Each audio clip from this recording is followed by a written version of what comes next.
যে আমি ঈমান এনেছি আমার রব এবং তোমাদের সবার রবের প্রতি, আমি তোমাদের এইসব তন্ত্রমন্ত্র শিরিক কুফর এসবে বিশ্বাস করি না। এবং এই রজমে যখন তার মৃত্যু হয়ে যায়, বলা হচ্ছে যে মৃত্যুর আগেই অথবা মৃত্যুর সময় তাকে আল্লাহ রাব্বুল আলামিন তার জান্নাতের ঘরটা দেখালেন, সুবহান। এবং তাকে বলা হচ্ছে যে, হ্যাঁ এটা কি উস্তাদ, কিলা দুখুলিল জান্নাহ, তাকে বলা কিলা দুখুলিল জান্নাহ, তাকে বলা হলো ও দুখুলুল জান্নাহ, জান্নাতে ঢুকো, প্রবেশ করো।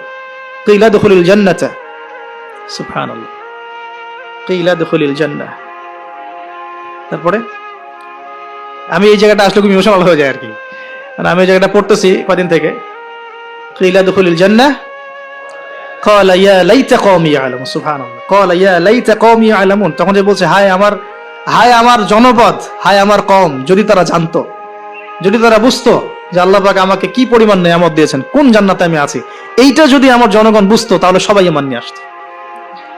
দেখেন কোরআনে এই ব্যক্তির নাম উল্লেখ করা হয় নাই।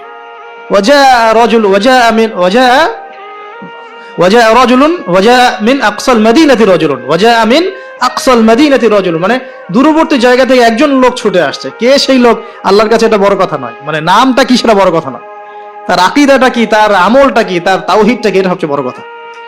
তো এখন এই হাবিবে নাজ্জারের এই শাহাদাত হয়ে গেল এবং আন্তাকিয়া বাসীর উপরে এবার কি হলো আল্লাহ পাক সেটাও বলছেন। তাওহীদের স্পষ্ট দাওয়াত পাওয়ার পর যখন তারা স্বীকার করলো না, তারা আবু জেহেলের মতো আচরণ করলো, আবু লাহাবের মতো আচরণ করলো, উতবা সাহেবার মতো আচরণ করলো, ওই ফেরাউন নমরুদ তাদের মতো আচরণ করলো। হিস্ট্রি কিন্তু একই, সব একই জনপদে ঘুরছে গেলে। এই মুশরিকদের মতো আচরণ যখন অব্যাহত থাকলো, আল্লাহ পাক বলছেন যে আমি তাদের উপরে কোনো বড় সেনাবাহিনী পাঠাই নাই, আমি তাদের উপরে কোনো বড় সেনাবাহিনী পাঠাই নাই, কোনো বাহিনী নাজিলও করি নাই, শুধু ছিল এটা সাইহাতান ওয়াহিদা, একটা মাত্র বড় বিকট চিৎকার। ইন কানাত ইল্লা সাইহাতান ওয়াহিদা, শুধুমাত্র একটা বজ্রনিনাদ, প্রচন্ড শব্দে আল্লাহ পাক পুরো কওমকে ধ্বংস করে রেখে দিলেন। এই কওমে কতজন মানুষ ছিল? হয়তো বা 1 লাখ, 2 লাখ, 3 লাখ, 4 লাখ, 5 লাখ, 10 লাখ, আল্লাহ ভালো জানেন। এর মধ্যে 4 জন ব্যক্তির নাম আমরা পাচ্ছি তাওহীদপন্থী। ওই 4 জন ব্যক্তিকে কেন্দ্র করে ইয়াসিন আয়াত নাজিল হয়েছে। রাসূল সাল্লাল্লাহু আলাইহি ওয়াসাল্লাম মক্কায় হয়তো হাজার হাজার মানুষ ছিল, কিন্তু আমরা আবু বকর, ওসমান, ওমর, আলীর নাম মনে রাখছি। আসহাবুল কাহফের মধ্যে হয়তো হাজার হাজার লাখ লাখ মানুষ ছিল, কিন্তু আমরা ওই 7 জন বা 9 জন যুবকের কথা মনে রাখছি। খেয়াল করে দেখেন, ইব্রাহিম আলাইহিস সালামের সময় হয়তো লাখ লাখ মানুষ ছিল সমাজের মধ্যে, কিন্তু আমরা মনে রাখি ইব্রাহিম আলাইহিস সালাম, লূত আলাইহিস সালামের কথা, বিবি সারা আলাইহিস সালামের কথা, হাজরা আলাইহিস সালামের কথা, এই কয়জন মানুষের কথা, ইসমাইল, ইসহাক। এরকম প্রত্যেক যুগে যুগে আপনি দেখবেন যে তাওহীদপন্থী মানুষের সংখ্যা কিন্তু কম এবং আল্লাহ পাকের অনুগত বান্দাদের সংখ্যা খুব কম। এই ঘটনাটা আল্লাহ রাব্বুল আলামিন এই আন্তাকিয়াবাসীর এই ঘটনাটাকে সূরা ইয়াসিনের এই 13 থেকে প্রায় 32 নম্বর আয়াত পর্যন্ত পুরোটা নিয়ে আসছেন। এবং এর মধ্য দিয়ে আল্লাহ রাব্বুল আলামিন আমাদেরকে যে মেসেজগুলো দিতে যাচ্ছেন সেটা হলো, যে পয়েন্ট আকারে ফাইন্ড আউট করি। দেখুন, ফার্স্ট অফ অল রাসূলদের কাজ যারা করবেন, মানে রাসূলের কাজ মানে কি? দাওয়াতি কাজ, তাবলীগের কাজ, মানুষকে তাওহীদের প্রচার করবেন, প্রসার করবেন, দ্বীনের ফিকির করবেন, দিন নিয়ে দিন প্রতিষ্ঠার স্বপ্ন দেখবেন, তাদেরকে সর্বপ্রথম আগে তাওহীদপন্থী হতে হবে। তাওহীদপন্থী মানে এই ভেজাল তাওহীদপন্থী না। এই তাওহীদ না যে আমি তাগুতও মানি আবার ইয়াও মানি, মানে ইসলামও মানি, আমি তাগুতও মানি, আমি কুফরও মানি, আমি সুদও মানি, হ্যাঁ আমি দলীয় বিভাজনও মানি, আমি কি বলবো যে ব্যক্তি পূজাও করি, আমি শায়েখ পূজাও করি, আমি সবই করি, আবার তাওহীদও আছে। মানে এইরকম গোলালো মার্কা তাওহীদের কোনো কাজ নাই বাংলাদেশে। যদি বাংলাদেশে আমরা ইসলাম নিয়ে বড় স্বপ্ন দেখি, তাহলে আগে তাওহীদের ডেফিনেশন শিখতে হবে। তাওহীদ কাকে বলে? লা ইলাহা ইল্লাল্লাহ মানে আল্লাহ ছাড়া কিছুই নাই। এই কথা স্পষ্ট করে আমাদের বলার মতো সৎ সাহস থাকা উচিত এবং বলার মতো যোগ্যতা থাকা উচিত। মানুষকে বোঝানোর ক্ষমতা থাকা উচিত যে লা ইলাহা ইল্লাল্লাহ মানে কি। মানে আমি কালিমা পড়েছি, এদিকে আমি কবরও সিজদা করব? আমি কালিমা পড়েছি লা ইলাহা ইল্লাল্লাহ, এখন আমি কি মানে মৃত মানুষের কাছে পূজা করতে পারি? আমি কি লা ইলাহা ইল্লাল্লাহ বলার পরে আল্লাহ পাক ছাড়া অন্য কারো বিধানের সামনে দাসত্ব করতে পারি? এই জিনিসগুলো আমাদের স্পষ্ট করে বোঝা উচিত আগে। তাওহীদের উপর থাকা এবং তাওহীদ বোঝায়, তাওহীদের দাওয়াত মানুষকে দেওয়া। আপনারা কিতাবুত তাওহীদ, শিরক কি ও কেন, এই টাইপের অনেকগুলো বই পাবেন বাজারে। এগুলো পড়লেও তাওহীদ সম্পর্কে অনেক কিছু জানতে পারবেন ইনশাআল্লাহ। আর সব তাওহীদ একসাথে এস্টাবলিশ করা যায় না, ধাপ থাকে। ব্যক্তি পর্যায়গুলো আগে আমরা সংশোধন করব, আমাদের পরিবারটাকে সংশোধন করার চেষ্টা করব ইনশাআল্লাহ। আস্তে আস্তে আমরা তাওহীদের দাওয়াত মানুষকে দিব। আল্লাহ পাক যখন কবুল করবেন দেখবেন ইনশাআল্লাহ তাআলা, শুধুমাত্র আমরা আমাদের সমাজ কেন, আখিরুজ্জামানের হাদিসগুলো বলছে যে ইসলাম পুরো বিশ্বের প্রতিটা ঘরে প্রবেশ করবে ইনশাআল্লাহ। একটা কাঁচা ঘর বাকি থাকবে না, একটা পাকা ঘরও বাকি থাকবে না, এমনটাই হাদিস এসেছে। একটা কাঁচা ঘরও বাকি থাকবে না, একটা মানে পাকা ঘরও বাকি থাকবে না যেখানে লা ইলাহা ইল্লাল্লাহ প্রবেশ করবে না। এটা হবে ফিউচার, ওয়ার্ল্ডের ফিউচার এইটা। যত ফিউচারের কথাই মানুষ বলুক না কেন, ভিশন 2030, 2040, 2050, হ্যাঁ, ভিশন ভিশন কবলাল কিয়ামা, মানে ভিশন ইমামুল মাহদি আর ভিশন ঈসা আলাইহিস সালাম হচ্ছে যে পৃথিবীর প্রতিটা ঘরেই তাওহীদের কালিমা লা ইলাহা ইল্লাল্লাহ প্রবেশ না করে আল্লাহ পাক কিয়ামত দিবেন ইনশাআল্লাহ। এটা হলো আল্লাহ পাকের হুকুম, হয়ে গেছে, কুদিয়াল আমর, লেখা হয়ে গেছে এটা। এখন আমরা আগে, তাহলে আমাদের দায়িত্ব কি ভাই? আগে তাওহীদ শিখতে হবে। এখন তাওহীদ তো একা একা শেখা যায় না, স্পেশালি আপনারা যারা জেনারেল ব্যাকগ্রাউন্ড থেকে আসছেন, সবাই তো আর একা একা পড়ে কেউ আলেম হয়ে যেতে পারবো না, পারবেন? অতএব এখানে দৃষ্টিভঙ্গি আগে প্রশস্ত রেখে উলামায়ে কেরামের দ্বারস্থ হন। উলামায়ে কেরামের দ্বারস্থ হওয়ার সময় সাম্প্রদায়িক হয়ে যাবেন না, যে আমি এই আকীদা ফলো করি, এই মানহাজ ফলো করি, এই মাযহাব ফলো করি, বাস ইনাদেরকেই ধরে বসে থাকবো আর কারো কাছে যাব না।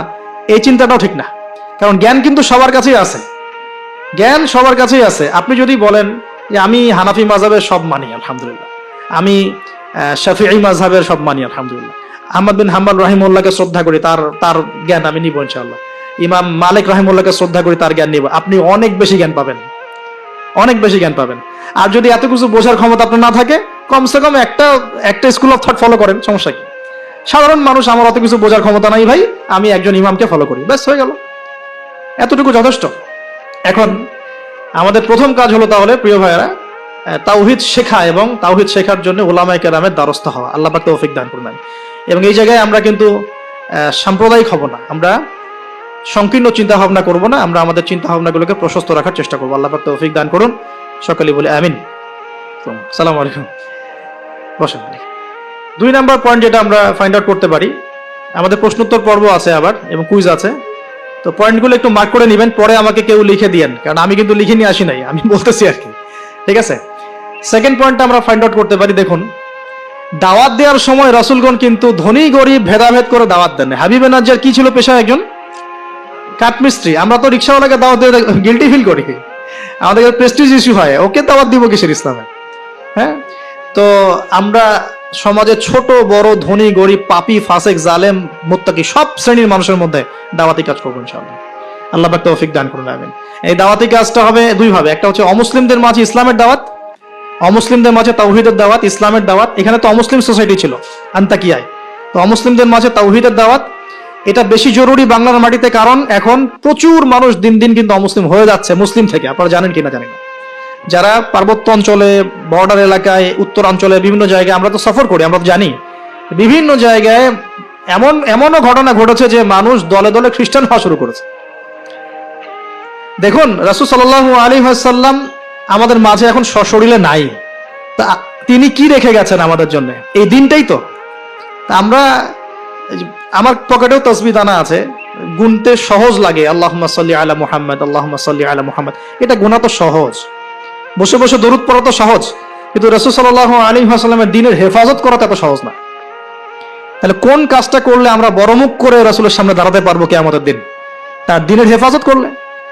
তো আমরা অমুসলিমদের মধ্যে দাওয়াতি কাজ তো করছি না, যারা করছে তাদের সংখ্যা খুবই কম, আর যে দলে দলে দিন দিন মানুষ মুসলমান থেকে অমুসলিম হচ্ছে, এই ফিকিরও আমাদের নাই, এই ফিকিরও আমাদের মধ্যে নেই। আমরা তো পড়ে আছি ভাই, সত্যি কথা বলতে আমরা পড়ে আছি হাত বাঁধা নিয়ে আর কি। হাত বাঁধবো কোথায়? পায়ে, পা কি কেমন করে লাগবে, কেনি আঙ্গুল নাকি গোড়ায় গোড়া? মানে আমাদের চিন্তা ভাবনাগুলো অনেক বিশাল, আমরা একদম মানে ওয়ার্ল্ড নিয়ে চিন্তা করতেছি। হ্যাঁ, আমরা চিন্তা করতেছি একদম ইসলামিক রেভলিউশন, খিলাফা, এই সেই, অথচ বাস্তবিক অর্থে আমাদের চিন্তা কোন জায়গায়? কেনি আঙ্গুলে না গোড়ায়? আপনি হাতটা উঠাবেন না, আপনি বাঁধলেন কোথায়? অনেকের অ্যাটিটিউড এতটাই এগ্রেসিভ যে মনে হয় যে হাত নিচ থেকে উপরে আসা মানে হচ্ছে অমুসলিম থেকে মুসলমান হয়েছে। আগে অমুসলিম ছিল, ভাবটা এমন যে আগে মুসলমান ছিলাম না ভাই, আগে দিন কিছুই বুঝতাম না, এখন আমি একদম পরিপূর্ণ সহিতে আসছি। তার মানে আগে আপনি সহিতে ছিলেন না। যারা এখন যে কোনো একটা মাযহাব ফলো করে, যেমন হাম্বলি মাযহাব ফলো করে মিডল ইস্টের মানুষরা, তারা বেশিরভাগই হাম্বলি মাযহাব ফলো করে। মালিকি মাযহাব ফলো করে দেখেন আফ্রিকান কন্টিনেন্টের মানুষরা। ইন্দোনেশিয়ার ওদিকে যাবেন, মালয়েশিয়া, ওখানে দেখবেন শাফিঈ মাযহাব প্রচুর। এই সাবকন্টিনেন্টের মধ্যে হানাফি মাযহাবের প্রচলনটা বেশি। তার মানে কি এরা কেউই হকের উপর নাই? এই থটসটা আমরা কোথায় পেলাম? হ্যাঁ, এমন হতে পারে যে কিছু কিছু কাজ বা আমল মাযহাবের নামে চলছে, যেটা হয়তো কোরআন সুন্নাহ সমর্থন করছে না, সেক্ষেত্রে আমরা ওটা সংশোধন করবো, অবশ্যই করবো, কেন করবো না? তো আমরা আমাদের দৃষ্টিভঙ্গিটা একটু বড় করি। এইটাই ইসলাম নয়, এখান থেকে এখানে আসলাম মানে ইসলাম একদম আমার পরিপূর্ণ ঢুকে গেছে, বিষয়টা এমন নয়। আমাদের বড় চিন্তা করতে হবে। তাওহীদ, দিন দিন তাওহীদ বাংলার মাটি থেকে মানুষ শুষে নিচ্ছে। তাওহীদ তো শুষে নেওয়া হচ্ছে অনেক আগ থেকেই। তাওহীদ তো পানির মতো শুষে নেওয়া হচ্ছে অনেক আগ থেকেই। ব্যক্তিগত জীবনে হয়তো আমি সুন্নতের আমল করছি, ব্যক্তিগত জীবনে আমি তাসবিহ তাহলিল করছি, জিকির আজগার করছি, তাহাজ্জুদ পড়ছি, সত্যিকার অর্থে কি এটাই ইসলাম? ইসলাম বলতে এতটুকুই বোঝায়? তো এই জিনিসগুলো আমাদের একটু বড় করে ভাবা উচিত। আর ইখতিলাফি মাসআলাগুলোকে নিয়ে এত এত বেশি আর আল্লাহর রাস্তায় ঝগড়া করেন না। অলরেডি মসজিদ ভাগ হতে হতে হতে হতে আমরা মানে এমন একটা সময় ছিল যখন সবাই বলতো যে এইগুলা বাতিল, এইটাই হক। নাম বলছি না আমি, XYZ এগুলো বাতিল, এইটা হচ্ছে হক। তো পরে দেখা গেলো হকের মধ্যে হক, হক ক, হক খ, হক গ, হক ঘ এগুলো শুরু হয়েছে এখন। আর আপনি কোথায় যাবেন? তো এখানে একটা ভালো দৃষ্টিভঙ্গি এরকম যে আমরা সবার প্রতি শ্রদ্ধা রাখতে পারি, আমরা সবার মতাদর্শের প্রতি শ্রদ্ধা রাখতে পারি, তো কমসে কম যে হ্যাঁ ওই ভাইয়ের কাছে কিছু দলিল আছে, আমার কাছেও আছে, তার দলিলটা কতটুকু অথেন্টিক, আমারটা কতটুকু অথেন্টিক না, এই গভীরে ঢোকার মতো জ্ঞান তো আমাকে অর্জন করতে হবে। আমি দু চারটা বই পড়ে কি বা শিখে ফেললাম? এমন দু চারটা বই পড়ে আমি কি বা শিখে ফেললাম? আর যে রেফারেন্স গুলো দেয়া আছে বইয়ের নিচে, ওই রেফারেন্স গুলো ঘাটার মতো যোগ্যতা আমার হয়েছে কিনা? মনে করেন একটা বই পড়ছেন, নিচে আপনার একদম সব বুখারী মুসলিম লেখা, এই বুখারী মুসলিমের ভিতরে ঢোকার যোগ্যতাটা কি আপনার হয়েছে কিনা? ওইটা উসুল আপনি বোঝেন কিনা? ওই হাদিসটা সত্যি সত্যি ওই মাসআলা সাবিত করে কিনা এটা আপনি বোঝেন কিনা? ওই হাদিসটাকে নিয়ে, ওই দলিলটাকে নিয়ে আপনি কি অন্য কোনো মুহাক্কিক আলেমের কাছে গিয়েছেন কিনা? তাদের জবাবটা শুনেছেন কিনা? আমরা অনেক ছোট জায়গায় আছি ভাই। আমি একটু খোলামেলা কথা বলছি, আমরা এখন অনেক ছোট পরিসরে চিন্তা করছি। ইসলামের এগেনস্টে যারা কাজ করছে ওরা অনেক বড় করে চিন্তা করছে, ওরা দিন দিন মানুষকে অমুসলিম বানাচ্ছে। আপনি একটু সফর করেন, আল্লাহ পাক তো বলেছেন সফর করো, জমিনে ঘোরো, দেখো দেখো দিনের ফানজুর কাইফা কানা আকিবাতুল মুকাদ্দিবিন, আল্লাহ পাক ঘুরতে বলেছেন, দেখতে বলেছেন। সফর করে দেখতে থাকেন যে কি অবস্থা চলছে, কি অবস্থা চলছে। আমরা বিশ্বাস করেন মানে আমরা ঢাকায় যে বাসা থাকি, ওই বাসার সামনে যে গলি, ভাড়া বাসা আমাদের, আমরা প্রায় দেখি যে 10 জন 20 জনের ছেলে পেলে আড্ডা মারে গোল করে। তো প্রথমে ভাবলাম যে মেয়েটে দেখে, হয়তো ছেলেরা তো এগুলোই করে না। পরে দেখলাম ওই 5 মিনিটের মধ্যে একজন গাজা বানায় ফেললো, আর 4-5 জন টানে টেনে শেষ। আমি যে চোখে দেখলাম, আমি বড় জনকে ধমক দিলাম একটা, যদি কালকে দেখি কান ফাটায় ভালো। আমি গতকালকে কথা বলছি এরকম। তো এখন আমি তো আর কিছু করতে পারবো না। তা আল্লাহ পাক যদি আমাকে ক্ষমতা দিতেন আমি তখন অ্যাকশন নিতে পারতাম। এই হলো যুব সমাজের অবস্থা। এদের বয়স 15 থেকে 20 বছর না, 15 থেকে 20 বছরের যুব সমাজের অবস্থা আজকে ভয়াবহ। প্রশাসনের ভাইরা আছে, জিজ্ঞেস করে দেখেন কিশোরগঞ্জের কি অবস্থা, টিকটক প্রজন্মের কি অবস্থা। এরা এমন কোনো পাপ নাই করতে বাকি রাখতেছে না। এরা কিশোরদের অবস্থা। আমাদের বাচ্চাদের অবস্থা দেখেন, স্কুল কলেজে যারা পড়ছে, ছোট ছোট বাচ্চারা, সব তো ডিভাইস এডিক্টেড, ডিভাইস, সারাদিন ডিভাইস নেই। ওর তো মাথার মধ্যে, ওর মাথার যে মানে এনার্জিটা, যে সেলগুলো ডেভেলপই হতে দেয়নি আমরা।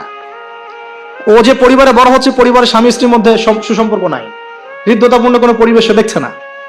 হ্যাঁ, ওর খাওয়ার ঠিক নাই, ও মানে শারীরিক কসরত নাই। হ্যাঁ, খালি একটা সার্টিফিকেটকে আমরা সব মনে করছি। 10টা-5টা প্রাইভেট পড়তেছে, মনে করছি আমি আমার ছেলেকে মানুষ করে ফেলাইলাম। ইসলামের তো কোনো ফিকিরই নাই, কোরআন পড়তে জানে না, নামাজ দূরের কথা, ওযু করতে পারে না। আমি হার্ডলাইনে কথা বলছি, নামাজ দূরের কথা, ওযুই করতে পারে না। ঠিক মতো ওযু করতে হয় কিভাবে জিজ্ঞাসা করেন, ওযুর ফরজ করে জিজ্ঞাসা করেন, বলতে পারে কিনা। এই বয়সের মেয়েদের অবস্থা দেখেন। এই বয়সের মেয়েগুলো যারা ঘুরে বেড়ায়, তারা মনে করে ওয়ার্ল্ডে এরা ছাড়া কেউই নাই, দুনিয়াটাই ওদের। হ্যাঁ, চুল ঠিক করতে হলেও করবে, না করতে হলেও করবে। ওর কাজই একটা, চুল ঠিক করা, সারাদিন চুল ঠিক করতে থাকবে। হ্যাঁ, মানে বাসায় যত মেকআপ সব একদিনে মেখে বের হয়ে যাবে। মানে মানুষকে দেখাতে হবে, আমাকে মানুষ দেখুক, সুন্দর বলুক। এদেরকে টার্গেট করেছে কিছু বাণিজ্যিক লোকজন, ওরা শিখিয়েছে এদেরকে তুমি সুন্দর না, তোমাকে সুন্দর হতে হবে। বাস স্নো পাউডার শুরু হলো। তারপর থেকে ওকে আগে বুঝাইছে, মাথার মধ্যে ঢুকাইছে তুমি সুন্দর না, তোমাকে আরো সুন্দর হতে হবে। বাস তারপরে যে এই ক্রিম সেই ক্রিম, ব্যবসা শুরু হয়ে গেল, এই পার্লার সেই পার্লার। মানে এই মেয়েগুলার, আপনি বিশ্বাস করেন, এই টিকটক প্রজন্মের কথা বলছি, কিশোর গ্যাংয়ের কথা বলছি, ছেলেরা যতটা না বদ, এই মেয়েদের একটা বড় অংশ তার চেয়ে অনেক বেশি বদ, অনেক বেশি। তারা চায়, কিছু কিছু মেয়ে চায় যে তাকে যেন টিস করা হয়, কিছু কিছু মেয়ে চায় যে সে ছেলের পিছনে বাইকে করে ঘুরবে। এখন রাতের বেলা বা অন্য কোনো সময় যদি এই ছেলে 4-5টা মিলে এখন এই মেয়েটাকে রেপ করে ফেলায়, এখানে কি সম্পূর্ণ দোষ শুধুমাত্র ছেলেটারই? আমাকে অ্যান্সার দেন দেখি। ওই মেয়েটা কেন ওখানে ঘুরতে গেল ওর সাথে? ওর বাবা কি করছিল, ওর ভাই কি করছিল? আমরা আমাদের সোসাইটির দিকে একটু দেখেন, আমরা অনেক ছোট জায়গায় চিন্তা করতেছি। এই যে আপনি হাত বাঁধা নিয়ে পড়ে আছেন না, পায়ে পা নিয়ে পড়ে আছেন, আর আপনি বলছেন আমারটা সই, ওটা ও খারিজি হয়ে গেছে, ও ভণ্ড হয়ে গেছে, ওই হয়েছে, এগুলা এগুলা খুবই কনজাস্টেড চিন্তা। আপনার চিন্তাটা অনেক ছোট লেভেলের। আপনি যখন ওয়ার্ল্ডকে চিনতে শিখবেন, অর্থনীতি বুঝতে শিখবেন, ওয়ার্ল্ডের ফেতনাগুলো রিকগনাইজ করতে শিখবেন, আপনি নিজেকে লজ্জা পাবেন যে আমি কি বলে আসছিলাম এতদিন। আর আমরা তো জানি, আমরা ওই লাইন কিন্তু ঘেটে আসছি। আপনি কোন জায়গায় চিন্তা করছেন, কোন জায়গায় আপনার চিন্তা থেমে যাবে, ওটা আমি জানি। ওর পর থেকে আমি আপনাকে চিন্তা করতে বলতে পারবো, ঠিক আছে? অনেক ডিপে আছে। পুরো ওয়ার্ল্ড নিয়ে ভাবেন। দেখেন আমাদের সোসাইটিগুলোর দিকে তাকান, আমাদের ইয়াং জেনারেশনকে দেখেন, আমাদের শিক্ষার দিকে দেখেন না একটু। আমাদের এই যে যুব সমাজ সামনে বসে আছে, জিজ্ঞাসা করেন যে এই 15-20 বছর তারা পড়াশোনা করেছে, তারা কতটুকু কোরআন শিখেছে, কতটুকু হাদিস শিখেছে।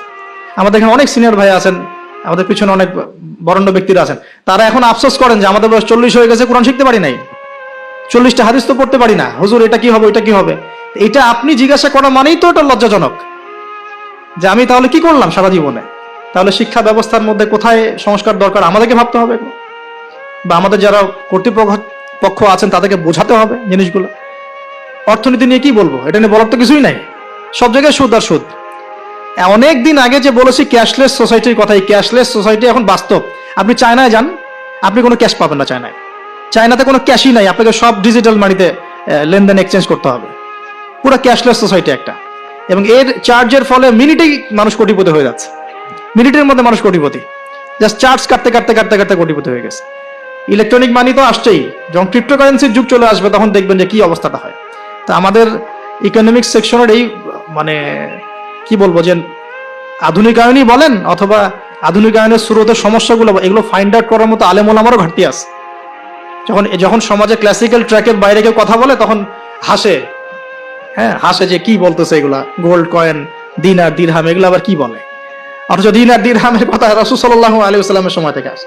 কতদিন বোঝানোর চেষ্টা করলাম, হ্যাঁ কতদিন যে বোঝানোর চেষ্টা করলাম যে ভাই 10 লাখ টাকা বাসায় রেখে দেন, দেখেন টাকার মান কমে না বাড়ে।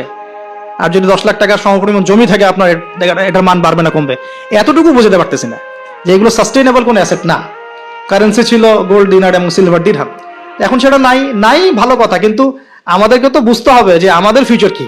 ইউসুফ আলাইহিস সালামের ফিউচার, ইউসুফ আলাইহিস সালাম যেভাবে তার জাতিকে 7 বছরের একটা মানে গোল নিয়ে সামনে গিয়েছিলেন যে আমরা মূল্যবান সম্পদগুলো ইয়া করি, মানে সংরক্ষণ করি, যখন দুর্ভিক্ষ সময় আসবে তখন আমরা বাঁচতে পারবো। এর ফলশ্রুতিতে মিশরের লক্ষ লক্ষ মানুষ বেঁচে গেছে। আমাদের সেই ফিকির কোথায়? এই একটা পয়েন্ট থেকে এতদূর চলে আসছে যে আমরা অনেক ক্ষুদ্র জায়গায় চিন্তা করছি।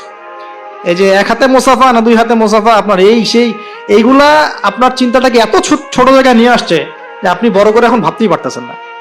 আর আমাদের দরকার, যদি আমরা সত্যি কথা বলছি, যদি আমরা চাই যে আমাদের সমাজ, দেশ এবং জাতি আগামীতে অনেক বেশি সমৃদ্ধি অর্জন করুক, আমাদের ক্রিটিক্যাল থিঙ্কার্স দরকার। আমাদের দরকার ক্রিটিক্যাল থিঙ্কার্স, যারা চিন্তা করতে পারে, ওয়ার্ল্ড নিয়ে ভাবতে পারে, মানে ইসলামটাকে ওয়ার্ল্ডের সাথে মিশাতে পারে। ইসলাম একদিকে পড়ে থাকবে আর ওয়ার্ল্ড একদিকে চলে যাবে, তাহলে তো হইল না কিছু। দেখেন ওই সময় লাত উজ্জা মানাত শিরক এগুলো বলতেন, লাত উজ্জা মানাতের মূর্তি পূজা শিরক এগুলো বলতেন সাহাবীরা। এই যুগে যদি আবু বকর ওমর রাদিয়াল্লাহু আনহু আসতেন, তারা কি ওই কথাই বলতেন? এই যুগের শিরকগুলোকে ফাইন্ড আউট করতেন? বলেন তো দেখি। নিঃসন্দেহে তারা এই যুগের সাথে আপডেটেড থাকতেন। তা আমাদেরকে এই যুগের সাথে আপডেটেড থাকতে হবে। তো আল্লাহ পাক আমাদেরকে তৌফিক দান করুন, আমিন। তো হ্যাঁ, শেষ করতেছি। তো যেটা বলছিলাম যে আমার শ্রদ্ধেয় দিনী ভাইয়েরা, মুরব্বী কেরাম যারা আছেন, আমাদের হাতে সময় শেষ হয়ে আসছে, যে প্রথমে আমরা তাওহীদটা শিখবো ইনশাআল্লাহ। তাওহীদের চর্চা করব। নিজের পরিবারটাকে আগে আপনি তাওহীদপন্থী বানান। আপনাকে সমাজ নিয়ে আগে ভাবতে হবে না, আগে আপনি আপনার পরিবারটাকে তাওহীদপন্থী বানিয়ে ফেলেন। আল্লাহ পাক তৌফিক দান করুন। আপনার সন্তানদেরকে তাওহীদ শেখান। আপনার স্ত্রী, আপনার সন্তান, আপনার মেয়ে, আপনার আত্মীয় স্বজন, এদের মাঝে আপনি আগে দাওয়াতি কাজটা করার চেষ্টা করেন। আল্লাহ পাক তৌফিক এনায়েত করুন। এবং এটা একা একা শেখা যাবে না। আমি বলছি যে দিনই ইলম অর্জন করব, অবশ্যই মুহাক্কিক আলেম খুঁজবো। আমি কোনো আলেমের নাম বলে দিব না, কারণ আমি একটা নাম বললেই অপোজিশন আছে, বলবে যে না ওনাকে তো আমি মানি না। আমি যদি বলি যে আমি আল্লামা তাকি উসমানীকে খুব ফলো করি, ভালোবাসি, পছন্দ করি, তারও তো হেটার্স আছে না? তো বলবে যে আপনি ফলো করেন, আমি করি না, আপনি মানেন, আমি মানি না। তো এই জন্য আমি কোনো নাম বলতে চাচ্ছি না। আপনি আপনার বুঝ অনুযায়ী, আপনার কাছে সারা ওয়ার্ল্ড ঘেটে যে মনে হয় যে না এই আলেম হকের উপর আছেন, তার কথাগুলা ভালো, তার ইলমি গভীরতা ভালো, তিনি সাম্প্রদায়িক না, বা ইত্যাদি, তিনি হকের উপর আছেন, হক বলতে দ্বিধা করছেন না, হক বাতিলের সাথে মিক্স করছেন না, মানে আপনি বুঝেন, আপনাকে তো আল্লাহ পাক মেধা দিয়েছেন, আল্লাহ পাক তো আপনাকে বিবেক দিয়েছেন, আপনি বোঝার চেষ্টা করেন। তবে আমি রিকোয়েস্ট করবো একটা জিনিস এখানে, যে আপনি আলেমদেরকে দলে দলে ভাগ করে দিয়েন না, এবং আলেমদের মধ্যে সাম্প্রদায়িকতা সৃষ্টি করেন না। আলেমদের মধ্যে শত্রুতা বাড়ায় দিয়েন না। আপনি মৌমাছির মতো হন, এটা আমার নসিহত। এটা আমার নসিহত, আপনি মানবেন কি মানবেন না আপনার বিষয়। আমি এটা ফলো করার চেষ্টা করি যে আমি নিজেকে একজন মৌমাছি মনে করি। আমাকে যদি বলেন যে এই যে রিক্সাওয়ালা রিক্সা আমাকে নামিয়ে দিল বাসায়, তার কাছেও আমার শেখার কিছু আছে। আপনি যদি মৌমাছি হন, আপনি এখান থেকে শিখতে পারবেন, অবশ্যই শিখতে পারবেন। এরকম অনেক শেখা আমরা শিখেছি। এখানে হাবিবে নাজ্জার ইতিহাসে জাজল্যমান হয়ে থাকলো, কিন্তু ওই রাজার নাম ইতিহাসে আসে নাই। একজন কাঠমিস্ত্রির নাম ইতিহাসে জাজল্যমান হয়ে থাকলো। হাবিবে নাজ্জারকে আল্লাহ পাক বললেন যে উদখুলুল জান্নাহ, জান্নাতে ঢোকো। সে বলছে ইয়া লাইতা কওমি ইয়ালামুন, হায় আমার কওম যদি জানতো জান্নাত কত সুন্দর জায়গা। অতএব প্রিয় ভাইরা, মৌমাছি হয়ে যান, যেখানে হক পাবেন, ভালো ভালো দিনী ইলম পাবেন, আপনি সেটা নেওয়ার চেষ্টা করেন। পরে আস্তে আস্তে যখন আপনার ম্যাচুরিটি বাড়তে থাকবে, আপনি বুঝবেন যে আসলে কোনটা হকের সবচেয়ে বেশি কাছাকাছি। আপনি ধরেন মেডিকেল সায়েন্স পড়েছেন, ইঞ্জিনিয়ারিং পড়েছেন, এখন আপনি বোঝেন না যে ক্লাস 8, 9, 10 কোন জায়গায় গ্যাপ ছিল? বুঝতে পারি না আমরা? এভাবে আস্তে আস্তে গ্র্যাজুয়ালি আপনি যেতে থাকেন, এক পর্যায়ে আল্লাহ আপনাকে সেই এলেম, প্রজ্ঞা, হিকমা দিবে। আপনি চূড়ান্ত লেভেলে বুঝতে পারবেন যে হ্যাঁ, এইটা ঠিক আছে, এখানে থাকলে কোনো সমস্যা নেই অ্যাটলিস্ট। আর বাংলাদেশে যত হকপন্থী ওলামায়ে কেরাম আছেন, হোক সালাফি ঘরানার বা হানাফি ঘরানার বা ইত্যাদি, হক সবার মধ্যেই আছে, সবার মধ্যেই আছে। তবে কিছু কিছু ব্যক্তি আছে, উভয় ঘরানারই কথা বলছে, কিছু কিছু ব্যক্তি যারা আমানতের সাথে খেয়ানত করছেন। ওই জিনিসটা বুঝতে হলে আপনাকে ওই লেভেলে যেতে হবে। আপাতত আপনি সব ওলামায়ে কেরামকে শ্রদ্ধা রাখেন, শ্রদ্ধা রেখে আপনি ইলম অর্জনের চেষ্টা করুন, যেটা আপনার কাছে পাচ্ছেন, আপনি আপনার শহরে পাচ্ছেন, আপনার কাছাকাছি পাচ্ছেন। আর একটা রিকোয়েস্ট করবো যে অনলাইনে আহলুল ফেসবুক ওয়াল ইউটিউব হয়ে যাবেন না। এই জামাত নিয়ে বড় সমস্যা। এটা একটা আবার জামাত বের হয়েছে। এই জামাত মানে আবার জামাত ইসলাম না, আবার যারা রেকর্ড করতেছেন এটা আবার দিয়ে দিন না, জামাতি কথা বলে আসছে। আমি বলেছি যে আহলুল ফেসবুক ওয়াল জামা, মানে এরা ফেসবুক আর ইউটিউব দেখে দিন শেখায়। ফেসবুক ইউটিউব দেখে দিন শেখা যাবে না। ফেসবুক ইউটিউব দেখে আমরা মাঝে মাঝে কিছু তথ্য নিতে পারি, কিন্তু এই জগৎটা ইহুদি খ্রিস্টান দ্বারা নিয়ন্ত্রিত এবং একটা ফিতনার জগৎ। এখানে জিবরাইল আলাইহিস সালামকে চুবাই দেন, মানুষ তাকেও গালি দেওয়া শুরু করবে। হ্যাঁ, এখানে যে কোনো নবীকে নিয়ে আসেন, মানুষ তাকেও গালি দেওয়া শুরু করবে। এটা যে এত জঘন্য একটা জায়গা, এখানে কাউকে আর ভালো মানুষ রাখে নাই কেউ। যে কোনো আলেমের নাম বলেন, আমি তার ব্যাপারে 10টা খারাপ বের করে দিতে পারবো, আর আমার ব্যাপারে 11টা পারবো আর কি। ঠিক আছে, যে কোনো মানুষের কথা বলেন, কাউকে ভালো রাখে নাই। তো এইখান থেকে ইলম নেবেন না। এখান থেকে আপনি হয়তো কিছু তথ্য পাবেন, আবার তো সব তথ্য কিন্তু সঠিক না। এখানে রাতকে দিন বানানো যায়, দিনকে রাত বানানো যায়।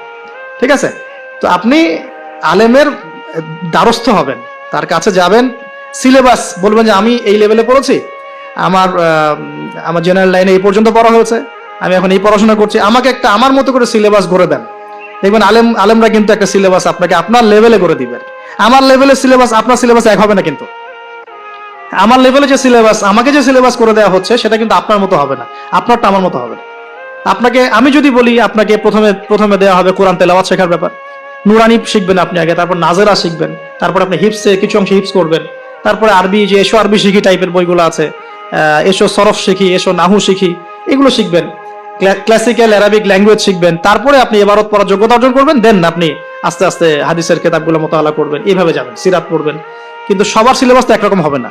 এই সিলেবাস ভিত্তিক পড়াশোনা না করলে, বিক্ষিপ্ত পড়াশোনা, আজকে এই বই, কালকে ওই বই, কালকে সেই, একদম মাথাটা ম্যাসাকাট হয়ে যাবে।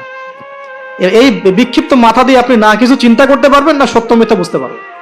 তখন আপনার মাথাটাকে যে কোনো দিকে নিয়ে যাওয়া সম্ভব। আমার মাথা এত সহজে যে কোনো দিকে নেওয়া সম্ভব হবে না ইনশাআল্লাহ, বিকজ আমি এগুলো সব ঘাটাঘাটি করেছি। এমন একটা কথা বললেই আমি ফট করে গ্রহণ করবো না, কিন্তু আমি কিন্তু বিষয়টাকে অনেক গভীরে গিয়ে যাচাই বাছাই করে তারপর সিদ্ধান্তে আসার চেষ্টা করবো। কিন্তু যারা বিক্ষিপ্ত মানসিকতা, যে কোনো দিকে নিবেন, বাতাস ওই দিকে দৌড়ানো শুরু করবে। এবং বাংলাদেশে যে চরমপন্থার যে একটা ব্যাপার আছে না, চরমপন্থী একটা আকীদার ব্যাপার আছে, এইটা এই বিক্ষিপ্ত মানসিকতারই ফলশ্রুতিতে হয়েছে। তারা যদি কনস্ট্রাকটিভ সিলেবাসে পড়াশোনা করতো না, তাদের মানসিকতা এমন হতো না, কিন্তু উগ্র হতো না। তারা বুঝতো, সমাজ বুঝতো, রাষ্ট্র বুঝতো, বিশ্ব বুঝতো, ওইভাবে তারা ইসলামকে নিয়ে যাওয়ার চেষ্টা করতো। আল্লাহ পাক আমরা সবাইকে এই বুঝগুলো অর্জন করার তৌফিক দান করুন। আমি আসলে অল্প সময়ে অনেক বেশি কথা বলতে চাই, হয়তো একটু এলোমেলো করে ফেলছি। তাওহীদের চর্চা, পরিবার, সমাজ, আস্তে আস্তে আত্মীয়দের মধ্যে, এবং দ্বীনি ইলম অর্জন, ওলামায়ে কেরামের সোহবত, এই কথাগুলো বেসিক কথা। এর পাশাপাশি আমরা বলবো যে দেখুন, এই প্রত্যেক যুগে যুগে আন্তাকিয়াবাসীর যে অবস্থা ছিল, প্রত্যেক যুগে যুগেও কিন্তু তাওহীদ আর শিরকের কনফ্লিক্ট এমনই ছিল। আপনি আবু জেহেলের যুগ বলেন, আবু লাহাবের যুগ বলেন, উতবা সাহেবার যুগ বলেন, ফেরাউন নমরুদের যুগ বলেন, সেম হিস্ট্রি। এখন আমাদের ওয়ার্ল্ড অ্যাফেয়ার্সও সেম, আমাদের ওয়ার্ল্ডেও এইভাবেই চলছে। এখানে শিরক আছে, এখানে কুফর আছে, আমাদের ওয়ার্ল্ডে সুদ আছে, আমাদের ওয়ার্ল্ডে জিনা আছে, আমাদের ওয়ার্ল্ডে পর্নোগ্রাফি আছে, যত পাপ আছে পৃথিবীতে এই সমস্ত পাপের গ্লোবালাইজেশন হয়েছে এই ওয়ার্ল্ডে। আমরা একটা ভয়ঙ্কর বিশ্বে বাস করি। আমাদের মতো ভয়ঙ্কর বিশ্বে মনে হয় যে ওই আবু জেহেলরাও থাকে নাই। বিশ্বাস করেন না? এরা আবু জেহেলের যুগে শিরক ছিল, এটা গ্লোবালাইজেশন ছিল না। আবু জেহেলের যুগে রিবা ছিল, কিন্তু ওটা গ্লোবালাইজেশন ছিল না, এত র্যাপিডলি মানে ফিতনা ছড়িয়ে পড়তো না। আমরা সবচেয়ে ফিতনাময় পরিবেশে বসবাস করছি। সামনে আরো ফিতনা আসবে, তারপর আরো, তারপর আরো, তারপর হয়তো বা আল্লাহ পাক কোন একটা কিছু আনবেন ইনশাআল্লাহ তাআলা, কারণ রাতের পরে দিন আসবে, এটাই স্বাভাবিক। তো এখন এই ফিতনাগুলো পরিবেশে আমাদের কিভাবে আমরা চলবো? তাহলে ফার্স্ট অফ অল আমাদের ইলম অর্জন এক নাম্বার। তারপরে আমি বলবো যে আমাদের ইলম অনুযায়ী বেশি বেশি আমল দরকার, অনেক বেশি আমল দরকার, এবং অনেক বেশি আলেমদের সাথে সোহবত দরকার। এই সোহবতে আমাকে দিন শেখাবে, আমল উৎসাহিত করবে। একা একা না থাকা, কিছু দিনই ভাই মিলে অ্যাটলিস্ট একটা অ্যাসোসিয়েশন বা ফাউন্ডেশন বা কিছু এক সোশ্যাল কোনো ওয়ার্ক, মানে এরকম কিছু নন পলিটিক্যাল, নন প্রফিটেবল, এগুলোর মধ্যে থাকা, তাহলে আপনি মানে একে অপরের সাথে মোজাকারা করে চলতে পারবেন। বা এগুলো করতে না পারলেও যে কোনো একটা বৃহত্তর জামা, যেমন যেটা ক্লাসিক্যাল ট্রেন্ড আছে, কেউ কওমির মধ্যে আছেন, কেউ তাবলিগে আছেন, কেউ সালাফিজমে আছেন, মানে একটা ঘরানা ফলো করে চলা, তাহলে আপনার কিছু দিনী ভাইয়ের সাথে আপনি মানে মিলেমিশে থাকতে পারবেন, আপনাকে ইসলাম সংশোধন করতে পারবে একজন আরেকজনের। আর এখানে বিভক্তি না বাড়ানো, ঐক্যবদ্ধ থাকতে গিয়ে আবার বিভক্ত বানায় দল ক্রিয়েট না করে ফেলা। মনে করেন আমরা একটা ফাউন্ডেশন করলাম, এই ফাউন্ডেশনটাকে একটা দল মনে করা, না মনে করা যে আমি আমারটাই সত্য মিথ্যা চূড়ান্ত মানদণ্ড, এরকম মনে না করা, বরং আপনাকে সবার সাথে মিউচুয়াল করে চলার চেষ্টা করতে হবে। মানে হকপন্থীদের কথা বলছি, হকপন্থীদের সাথে মিউচুয়াল করে চলার চেষ্টা করতে হবে। তো না হলে ওইটা আবার আরেকটা ফেরকা হয়ে যাবে আর কি। হক প্রতিষ্ঠা করতে গিয়ে নতুন একটা ফেরকার জন্ম দিয়ে ফেলেন না, যেটা হয়েছে বাংলাদেশে।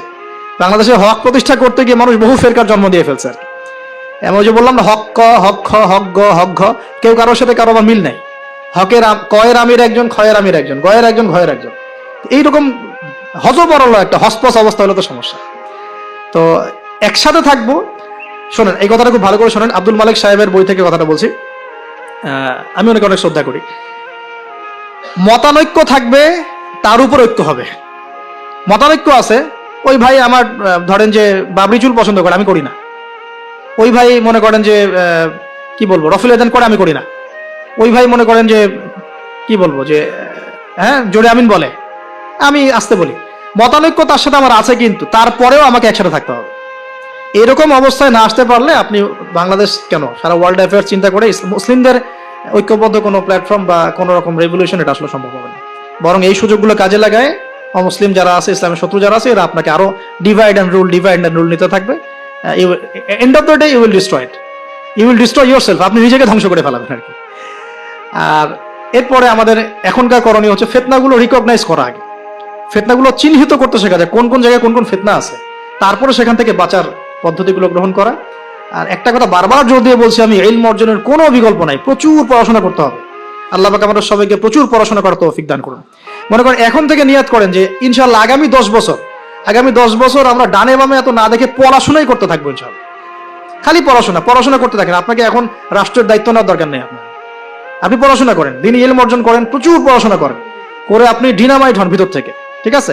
ইনশাআল্লাহ আপনার আমার যদি যোগ্যতা থাকে, আল্লাহ যদি আমাদের মধ্যে কবুল মানে ইসলাহ দেখেন, সংশোধন দেখেন, মানে খালেস নিয়াত দেখেন, হ্যাঁ খুলুসিয়াত দেখেন, আল্লাহ পাক চাইলে আপনাকে অন্ধকার থেকে তুলে রাষ্ট্রের নেতা বানাইতে পারেন না? ওই যে জেলখানার কূপ থেকে তুলে ইউসুফ আলাইহিস সালামকে রাষ্ট্রের দায়িত্ব দেওয়া হয় নাই? এই দায়িত্ব কে দিয়েছে? আল্লাহ পাক দিয়েছে। তো এটার যোগ্যতা, পড়াশোনা করা, প্রচুর ইলম অর্জন করার চেষ্টা করি, আল্লাহ পাক তৌফিক এনায়েত করুন, আমিন।